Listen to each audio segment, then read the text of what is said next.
Seorang wanita tua miskin yang bekerja sebagai pembantu di sebuah rumah mewah selalu menerima hinaan dari istri majikannya. Ia tetap bertahan, meski setiap hari diperlakukan dengan kejam. Namun, di balik penderitaannya, tersimpan sebuah rahasia besar. Ia bukanlah orang asing bagi wanita yang membencinya. Simak kisahnya hanya di video ini. Hujan turun dengan deras malam itu, menciptakan suara gemuruh di atas atap rumah megah milik keluarga Anissa. Di dapur yang remang-remang, seorang wanita tua dengan wajah lelah sedang berjongkok di lantai, membersihkan pecahan piring yang baru saja dilemparkan kepadanya. Tangannya gemetar, bukan hanya karena usia yang renta, tetapi juga karena ketakutan. Tubuhnya menggigil dalam pakaian lusuh yang sudah basah oleh air cucian. Namun bukan itu yang paling menyakitkan, melainkan kata-kata tajam yang baru saja ia dengar dari majikannya. "Dasar pembantu bodoh. Kau selalu saja ceroboh," teriak Anissa dengan mata berapi-api. "Kalau kau tidak becus bekerja, lebih baik pergi dari rumah ini. Aku muak melihatmu." Bu Sumarni menundukkan kepalanya, menahan air mata yang hendak jatuh. Ia tidak berani membantah. Sudah bertahun-tahun ia menjalani kehidupan seperti ini, diperlakukan seperti sampah, dihina tanpa ampun. Namun, ia tak punya pilihan selain bertahan. Di usianya yang sudah senja, mencari pekerjaan lain bukanlah perkara mudah. Dan meskipun hatinya sering tersayat oleh ucapan kasar Anissa, ia tetap bertahan demi sesuap nasi dan tempat berteduh. Setelah membersihkan pecahan piring, Bu Sumarni berjalan dengan langkah tertatih ke kamarnya yang berada di sudut rumah, sebuah ruangan sempit yang bahkan lebih mirip gudang daripada kamar. Ia duduk di atas kasur tipisnya, menarik napas panjang, lalu menatap kedua tangannya yang mulai keriput. Dalam keheningan, pikirannya melayang ke masa lalu, masa ketika ia masih memiliki kehidupan yang lebih baik, sebelum semuanya berubah menjadi neraka. Di luar kamar, Anissa masih mengomel kepada suaminya, Farhan. "Aku tidak mengerti kenapa kau membiarkan wanita tua itu tetap di sini. Dia tidak berguna, lamban, ceroboh, dan membuatku kesal setiap hari." Farhan menatap istrinya dengan ekspresi kecewa. "Anissa, dia sudah tua. Kau tidak perlu memperlakukannya seperti itu," ucapnya dengan nada tegas. Namun, Anissa hanya mendengus kesal dan membanting pintu kamar mereka. Sementara itu, di dalam kamarnya, Bu Sumarni menangis dalam diam. Ia bukan menangis karena sakit hati atas hinaan yang diterimanya, melainkan karena satu hal yang lebih menyakitkan. Ia mengenali sesuatu dalam diri Anissa. Sikap kasar, tatapan tajam penuh amarah, dan cara bicara yang menusuk, semuanya mengingatkannya pada seseorang dari masa lalunya. Seseorang yang dulu pernah menghancurkan hidupnya. Ketika malam semakin larut, Bu Sumarni berbaring di kasurnya dengan mata yang masih basah. Dadanya terasa sesak, seolah ada sesuatu yang ingin meledak di dalamnya. Dalam kegelapan, ia berbisik lirih, "Ya Tuhan, sampai kapan aku harus menahan semua ini?" Suaranya bergetar, dipenuhi kepedihan yang telah ia pendam bertahun-tahun. Di balik dinding kamar, di ruangan yang jauh lebih hangat dan nyaman, Anissa tertidur dengan nyenyak, sama sekali tidak menyadari bahwa wanita tua yang sering ia hina itu menyimpan rahasia yang kelak akan mengguncang hidupnya. Malam semakin larut, tetapi Bu Sumarni masih terjaga. Matanya menatap langit-langit kamar yang penuh sarang laba-laba, sementara pikirannya melayang jauh ke masa silam. Rasa sakit yang sudah lama ia pendam kembali menggerogoti hatinya. Tangannya meraba kalung tua yang selalu ia kenakan, satu-satunya kenangan dari masa lalunya yang tak pernah ia lepaskan. Benda kecil itu terasa dingin di telapak tangannya, seakan membawa kembali semua kepedihan yang pernah ia alami. Dulu, ia bukanlah wanita tua renta yang bekerja sebagai pembantu dan menerima hinaan setiap hari. Ia pernah menjadi seorang ibu yang bahagia, menggendong bayi mungil dengan penuh kasih sayang, bernyanyi lembut untuk menidurkannya. Anissa kecil dulu adalah anak yang manis, dengan mata bulat yang selalu berbinar setiap kali Bu Sumarni menyentuh pipinya. Namun, kebahagiaan itu tidak bertahan lama.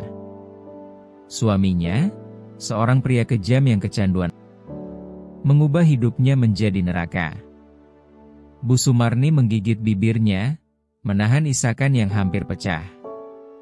Ia masih ingat bagaimana malam itu terjadi, malam ketika ia harus membuat keputusan paling menyakitkan dalam hidupnya.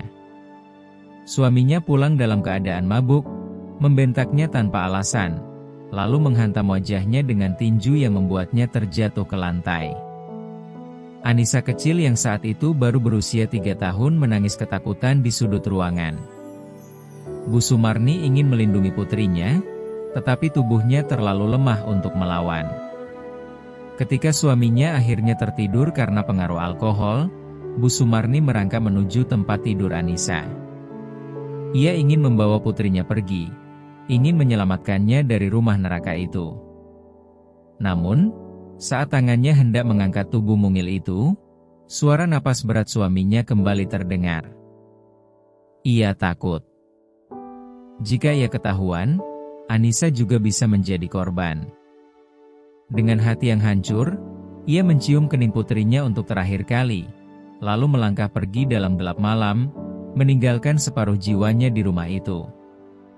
Air mata Bu Sumarni jatuh membasahi pipinya. "Maafkan ibu, nak," bisiknya lirih dalam kesendirian. Sejak malam itu, ia menjalani hidup dalam penderitaan. Ia berpindah dari satu kota ke kota lain, bekerja serabutan demi bertahan hidup. Tidak ada satu hari pun berlalu tanpa rasa bersalah yang menghantuinya. Ia selalu bertanya-tanya, bagaimana nasib Anissa setelah kepergiannya? Apakah suaminya tetap menyiksa anak mereka?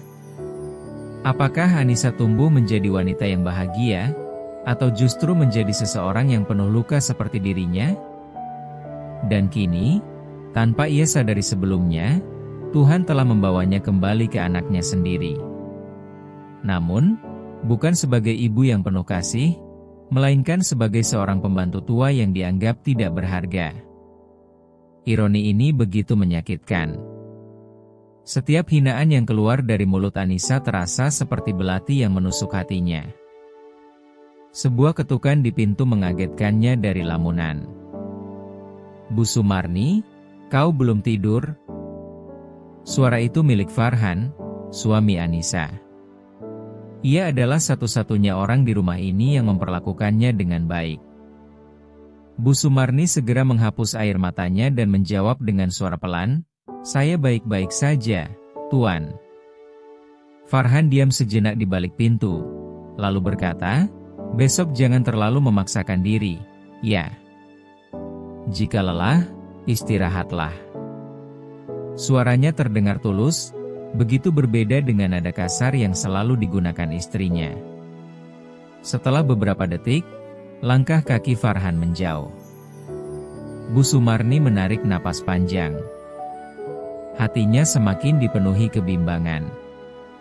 Seiring malam yang semakin sunyi, pertanyaan besar terus mengganggunya. Haruskah ia mengungkapkan kebenaran, atau tetap menyimpan rahasia ini hingga akhir hayatnya? Pagi itu, matahari bersinar redup, seolah ikut merasakan beban yang dipikul Bu Sumarni. Ia bangkit dari kasur tipisnya dengan tubuh yang terasa lelah, bukan hanya karena usia, tetapi juga karena pikirannya yang tak pernah berhenti bergulat dengan masa lalu. Seperti biasa, ia langsung menuju dapur untuk menyiapkan sarapan bagi majikannya. Tangannya dengan cekatan mengiris sayur dan menggoreng telur, meskipun hatinya masih dipenuhi kegelisahan. Anissa datang dengan wajah masam, matanya masih mengantuk. Ia duduk di meja makan tanpa mengucapkan sepatah kata pun. Begitu melihat telur goreng di atas piringnya, raut wajahnya langsung berubah kesal. "Telur lagi? Kenapa kau tidak pernah bisa memasak sesuatu yang lebih enak?" omelnya sambil melempar sendok ke meja. Bu Sumarni menunduk, menahan gejolak dalam dadanya. "Maaf, Nyonya. Saya akan memasakkan yang lain," ujarnya pelan. Namun, Anissa hanya mendengus kesal. "Lupakan. Aku tidak punya selera makan," katanya seraya bangkit dari kursinya dan melangkah pergi, meninggalkan Bu Sumarni yang hanya bisa diam menahan air mata. Setelah menyelesaikan pekerjaannya di dapur, Bu Sumarni menuju gudang kecil di belakang rumah.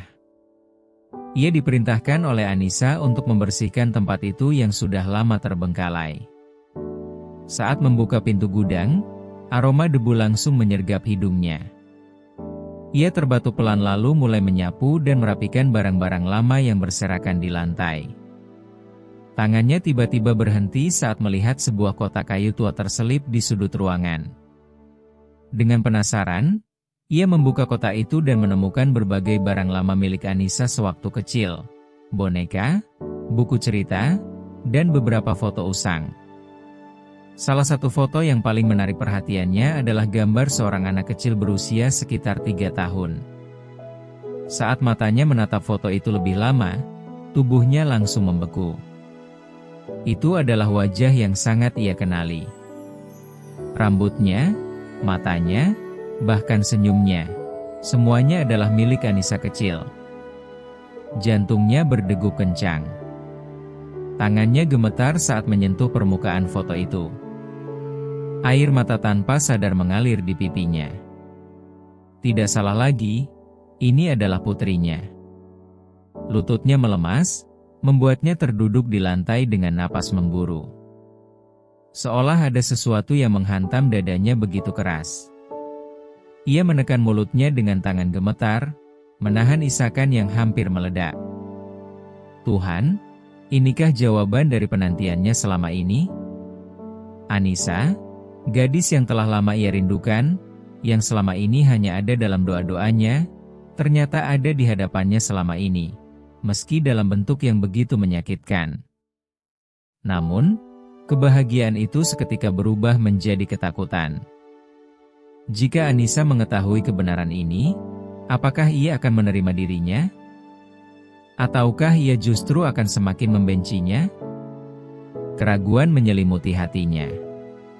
Ia ingin memeluk Anissa, ingin mengatakan bahwa ia adalah ibunya, tetapi bagaimana jika putrinya tidak menginginkan dirinya lagi? Saat masih tenggelam dalam pikirannya, suara langkah kaki terdengar mendekat. Pintu gudang terbuka, dan Anissa berdiri di sana dengan ekspresi curiga. "Apa yang kau lakukan di sini?" tanyanya tajam. Bu Sumarni buru-buru menghapus air matanya dan menutup kotak itu dengan cepat. Saya hanya membersihkan tempat ini, Nyonya," jawabnya dengan suara gemetar. Anissa melangkah masuk dan melirik kotak kayu yang sedikit terbuka. Ia menghela napas, lalu berkata dengan nada dingin, "Jangan sentuh barang-barang pribadiku." Setelah itu, ia berbalik dan pergi, meninggalkan Bu Sumarni yang masih terduduk dengan perasaan yang semakin berkecamuk. Dengan hati yang masih bergetar, Bu Sumarni menatap kotak kayu itu sekali lagi. Ia tahu, takdir telah membawanya kembali kepada putrinya. Tetapi apakah ia akan memiliki keberanian untuk mengungkapkan kebenaran? Ataukah ia harus terus menjalani penderitaan ini tanpa pernah bisa mengakui siapa dirinya sebenarnya? Malam itu, Bu Sumarni duduk di ranjangnya dengan hati yang berkecamuk. Bayangan wajah Anissa kecil dalam foto itu terus terpatri dalam pikirannya. Ia menggenggam kalung tuanya dengan erat, seakan berharap benda itu bisa memberinya keberanian untuk mengungkapkan segalanya. Namun, semakin ia berpikir, semakin besar ketakutan yang menyelimutinya. Jika Anissa menolak dirinya, jika putrinya membencinya lebih dari sebelumnya, apa yang harus ia lakukan? Di luar kamar, suara pertengkaran kembali terdengar dari kamar utama.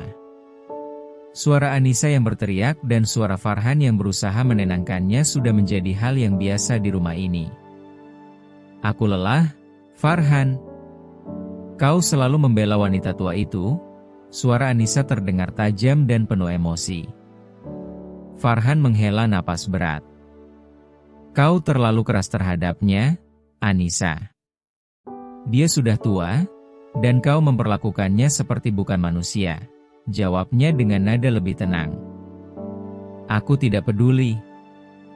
Aku hanya ingin dia pergi dari rumah ini.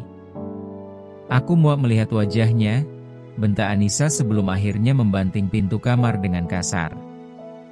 Di dalam kamarnya yang gelap, Bu Sumarni menutup matanya, menahan sakit yang menusuk di dadanya. Kata-kata Anissa terasa seperti belati yang menancap dalam di hatinya. Tak disangka, setelah sekian lama dipisahkan, takdir mempertemukan mereka kembali. Tetapi dalam keadaan seperti ini, sang anak justru membencinya tanpa tahu siapa dirinya sebenarnya. Keesokan harinya, Bu Sumarni bekerja seperti biasa, tetapi pikirannya tetap terpusat pada keputusan yang harus diambilnya. Sementara itu, Farhan, yang mulai curiga dengan perubahan sikap pembantu tua itu, diam-diam mengamatinya. Ada sesuatu dalam tatapan Bu Sumarni yang terasa berbeda. Saat malam tiba, Farhan menghampiri Bu Sumarni yang sedang melipat cucian di ruang belakang. Bu Sumarni, panggilnya lembut. Wanita tua itu menoleh, sedikit terkejut. Ya, Tuan. Farhan menatapnya dengan serius. Saya tidak tahu kenapa, tapi setiap kali saya melihat Anda menatap Anissa, ada sesuatu di mata Anda, seolah-olah ada kesedihan yang begitu dalam. Bu Sumarni tersentak. Ia menunduk, berusaha menyembunyikan kegelisahannya. Saya hanya kasihan kepada Nyonya. Dia terlihat seperti orang yang sangat terluka, jawabnya dengan suara bergetar. Farhan diam sejenak, lalu tersenyum tipis. Kalau begitu, saya harap suatu hari nanti dia bisa melihat dengan jelas siapa yang benar-benar peduli padanya.